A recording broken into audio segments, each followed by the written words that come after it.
ole in zawain che bai ve kule kan chena ko veli changkang to em maya digital wall cheng kan ni to wangin media achakin achangkang sot em maya khovel pangle lama om chen po hun khata in be theizelin kanin reton theizel to mai ania chutiang kara chuan su asol na po athalo zong le athazongin apun lun chhozel ania athalo zonga chui chu theina tur cyber crime ta po kum sang ni le som ni pahnia din alo ni to a chutiang chu kan zoram khovel pon atong chhozel ania tun chuma chuan sir chief press club in seminar on cyber crime an nei na huna siam ti soi hi ilongai thlapot mai tiang o chairman usila was president MJ general headquarters te let hopui te usila mingdua president sir chief district MJ le at hopui te kan resource person te kan DC le kan senior SP te voin na local com som te kan rongbol pui te simai kabu kasu journalist pola cyber crime chungchang sirhone seminar kan nei hi lomom katia journalist hi mi puite zirti tu india wangin voina kan thil zir hi any chief district mi puite tan so ni lovin zoram mi puite zong inazal ka kan ria zui ve po kan be sei ani this one kan seminar hi alok le don tinani seminar ngai to sok tu kan MJ roi to the sungapo lom tu kasoye information technology yan ma kan son sakin kan trangkai pui to lea sarkar po hi amang war tu kan ni website nei lo department kanum to lovin karing tin service na po internet hi kan mangwar chozela kan war de poiner in home sumdom te por sang te ko sang te mi mal point internet mga info chwa hi kan du vek to ani sumle pai selek no ko po internet banking te internet transfer te internet based investment te kan war to lea thila tio sama hun na helwa arangzo boxia kanitin nun hian o samna tam tak amu pha ani suti rolen visual te point he technology thangwang tak mai hi mi bumnan anlo mangve me boka mitam takin an sumle pa an sana boina lian tak tak an mason pha US agency la tak FBI in Sudanin India ram hi khobel cyber crime tuan sa top 5 alang be ani heng malware attack kan tiang chite phishing attack kan tiang chite password attack kan tiang chite man in the middle attack kan tiang chite SQL injection attack kan tiang chite ransomware attack computer virus panga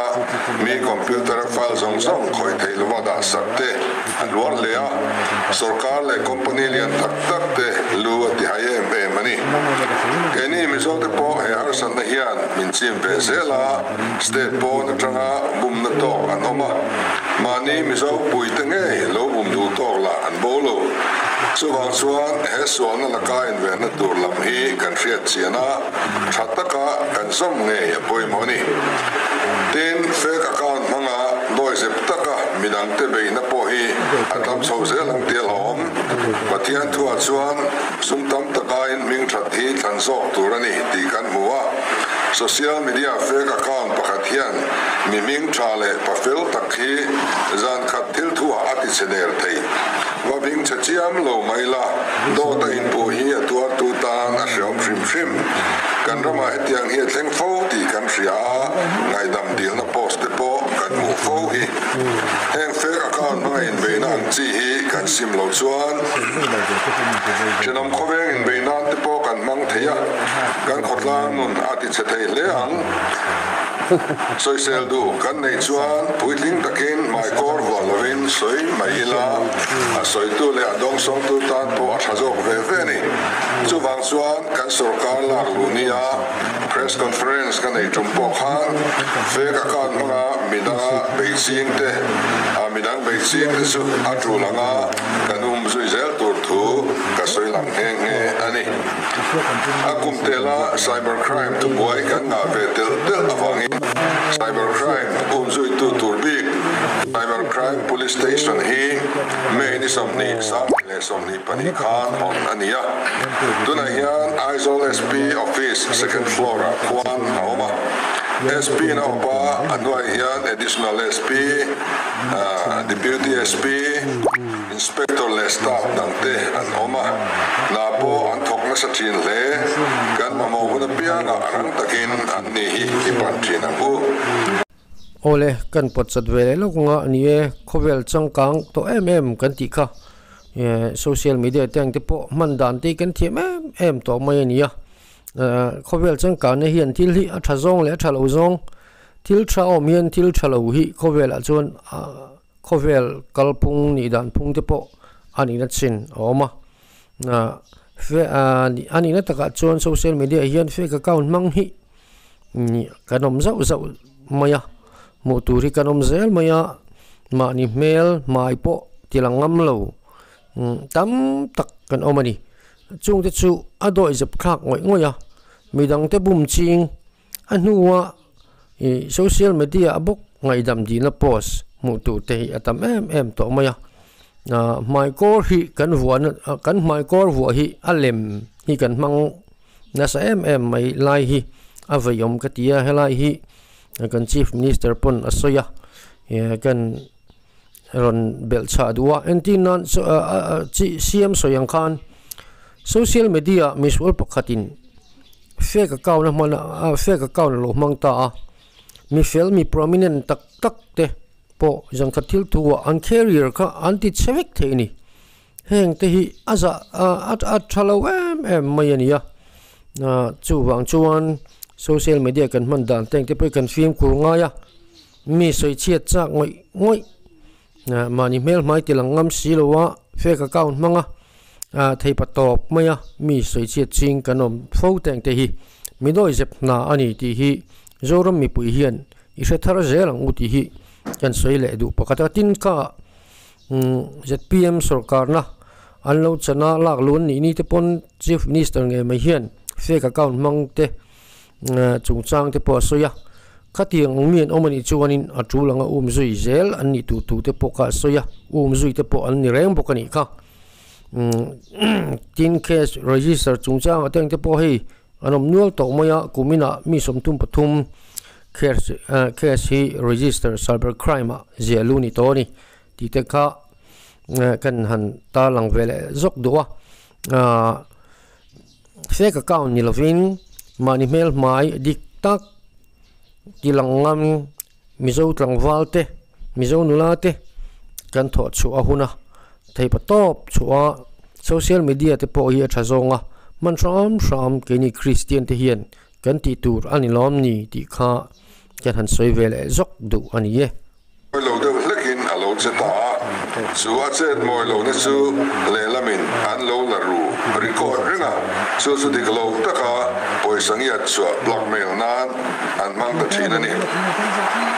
yang video call hi ka dong nem khop mai thina ni zan po khan nge mo sat ka donga ka block sara anga hian number ta an ni nge ni sang khi min về Victoria tu tên là mỏ ăn ruồi nghe nè mấy chia kia nè anh biết thế sự anh nói thế mà tặng anh đi lên đi lâu suốt cái xe lo tiền cho nên cái bao nhiêu về nó cái tóc nó xa cái block to rong hết rất xuống anh đi tóc cái thì số anh là orang ticar dengan ni susu an mani mi mal thua min ti ni po karing lawa phena hian oman ni te karing hial ni khatianga in beina ram kha kan lo ni ta tin kan thu soite atumbung aom je lo thaka ani chua chon sakte tiang chi te atame me mani kan rama hianin emi media kan ti manga kan in beina poin soi ta mai mai la kan police ta chungsanga kut vung ber bur ke vung ber bur ti poi ka soi mo kan ti de vektani ka soi ni re lawa sesona le la bol ho tu pa soi ka soi chon na chua kim du to si lo ti lan ka soi a lo lang ta ni police ho tan pe sa ka ge yom viau in karinga ma se ka soi ni mi lo khang ta he hi media lama hianin crime chi khat an yu vekani ti kha kan soi tel dua te he ma ga hian lon le ma ga in bum na te online relationship le ma ga in bum na te alang sar bo cyber crime lang sar nang te chu thu dik tok lo false rumor he darang chi claim lai de wa chi awang don tia mi pui kan bo chiam nang chi kha mi da po ani te lang heng hi dan manga sem thei ani chi awang don tia the da lai ta khang policy pa ko ma lo in tar na samai chi khan le treu ma si al siam na factory tele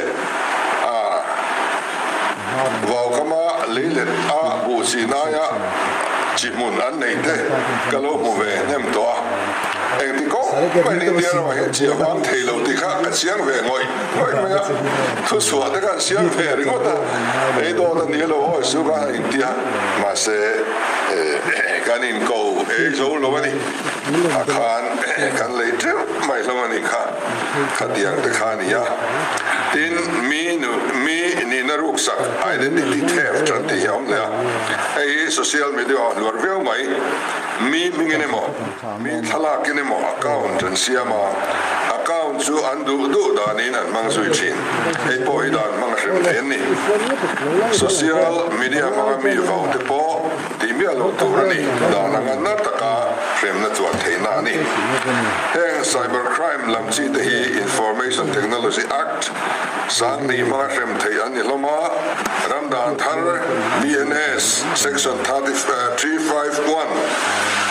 subsection 3 subsection 4 section 79 section 294 2 a